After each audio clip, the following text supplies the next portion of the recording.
আজকে আমরা লাইন সম্পর্কে জানব। ছবি আঁকতে লাইনের প্রয়োজন। লাইন ছাড়া আমরা কোনোভাবেই ছবি আঁকতে পারবো না।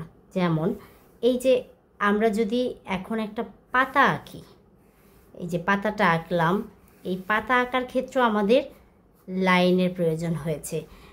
যেমন এই একটা লাইন, দুটো লাইন, তিনটা লাইন, 4, 5, 6, 7, 8, 9 এরকম অনেকগুলো লাইন আঁকার প্রয়োজন হয়েছে। আমরা যদি এখন একটা ঘর আঁকি, এই ঘরটা আঁকতেও আমাদের লাইনের প্রয়োজন হচ্ছে। ঘরের লাইন ইউজ দিলাম, আমরা লাইন ব্যবহার করলাম। কতগুলো লাইন প্রয়োজন হয়েছে? 1, 2, 3, 4, 5, 6, 7, 8, 9, 10, 11, 12, 13 ছোটো ছোটো লাইন মিললে আরও অনেকগুলো হয়। তাহলে লাইন ছাড়া আমরা কোনোভাবেই ঘর আঁকতে পারবো না। ঘরের দরজা জানালা দিলেও আমাদের লাইনের প্রয়োজন। লাইন ছাড়া কোনোভাবেই ছবি আঁকা যায় না। অনেকে আছে ছবি আঁকেন এইভাবে, এই একটা পাতা আঁকার জন্য লাইন সে আঁকে খুঁটে খুঁটে খুঁটে খুঁটে এইভাবে। এটাকে আমি কোটা সিস্টেম বলি। এই খুঁটে খুঁটে খুঁটে খুঁটে লাইন আঁকলো, এঁকে তারপরে আবার কি করে এইভাবে করে লাইনটাকে টেনে দেয়, দিয়ে এই যে পাতা আঁকে এইভাবে করে পাতা আঁকে, হাত কাঁপে বিভিন্নভাবে, কারণ সে তার তো লাইনের কোনো ধারণা নাই, যার কারণে সেইভাবে খুঁটে খুঁটে লাইনের আঁকে, এইভাবে আঁকে, এইভাবে আঁকে, এইভাবে করে আস্তে আস্তে আঁকে। আবার কিছু মানুষ আছে লাইন আঁকবে, ছবি আঁকবে একেবারে এমনভাবে যে পেন্সিল সহ ভেঙে যায়। ওরা এইভাবে ছবি আঁকবে, এইরকম করে লাইন দিয়ে, এইরকম করে দিয়ে একদম ডেবে গাঢ় করে ছবি আঁকে। এই যে ছবি আঁকলো।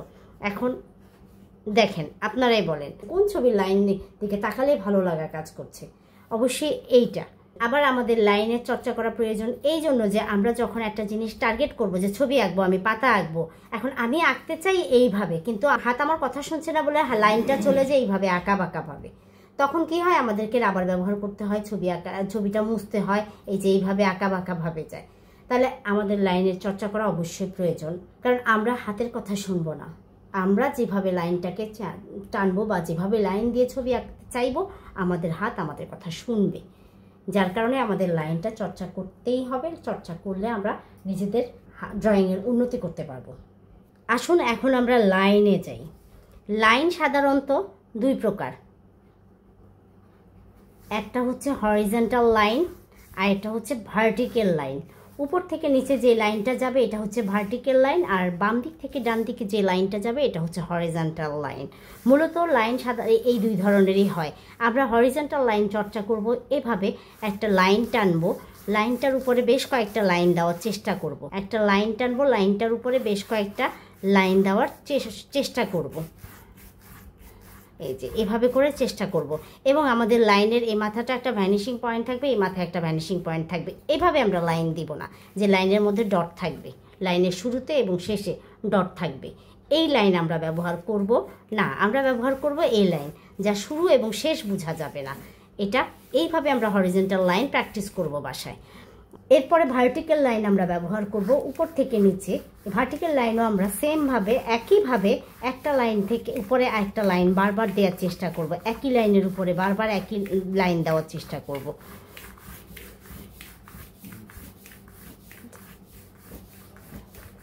এভাবে দেওয়ার চেষ্টা করব। এটা হচ্ছে ভার্টিক্যাল লাইন। এভাবে করে আমরা পুরো খাতায় আস্তে আস্তে লাইন প্র্যাকটিস করব। পুরো খাতায় প্রতিদিন অন্তত আমরা 1 পেজ করে হলেও হরিজন্টাল লাইন, ভার্টিক্যাল লাইন বাসায় চর্চা করার চেষ্টা করব। লাইনেরও নিজস্ব কিছু ভাষা আছে। যেমন আমরা একটা লাইন যদি টানি, এই যে এই লাইনটা টানলাম হরিজন্টাল লাইন, এই লাইনটা টানলাম, এই লাইনটা টানলাম, এখানে কয়টা লাইন? 1, 2, 3, 4, 5টা লাইন টানলাম। এই 5টা লাইনের মধ্যে 5 ধরনের ভাষা কাজ করছে। একটা রাগী ভাষা, একটা একটু সফট ভাষা, একটা মাঝারি ধরনের ভাষা। এই যে লাইন কথা বলে, এই জন্যই বললাম যে লাইনের কিছু ভাষা আছে। তাহলে যার ড্রয়িংয়ের লাইন যত বেশি সুন্দর হবে, তার ড্রয়িং তত সুন্দর কথা বলবে। সাধারণত লাইন 2 ভাবে আমরা দেখেছি, হরিজন্টাল লাইন আর ভার্টিক্যাল লাইন। আরেকটা লাইন আছে, সেটা হচ্ছে আলো ছায়া লাইন।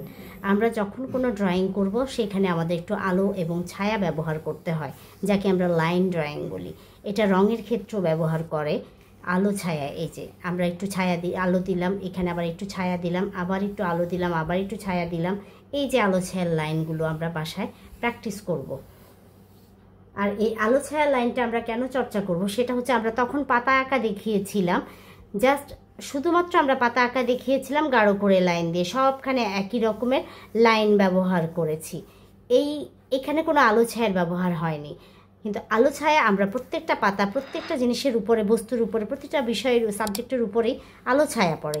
যেমন এই যে এখানে একটু ডার্ক করে দিলাম ছায়া, এখানে একটু হালকা করে লাইট দিলাম, এই যে এই লাইনটা দেখ পাতাটার মধ্যে, এখানে একটু গাঢ় করে দিলাম, এখানে একটু ছায়া পড়লো, এই জায়গায় একটু মাঝারি ছায়া, এখানে একটু আলো পড়লো। এই যে পাতার মধ্যে একটা, ড্রয়িংয়ের মধ্যে একটা ডাইমেনশন আসলো। এই কারণে আমাদের আলো ছায়ার লাইনটাও ব্যবহার করা প্রয়োজন। আমরা হরিজন্টাল লাইন, ভার্টিক্যাল লাইন এবং আলো ছায়ার লাইন প্রতিদিন বাসায় অন্তত 1 পেজ করে হলেও চর্চা করব।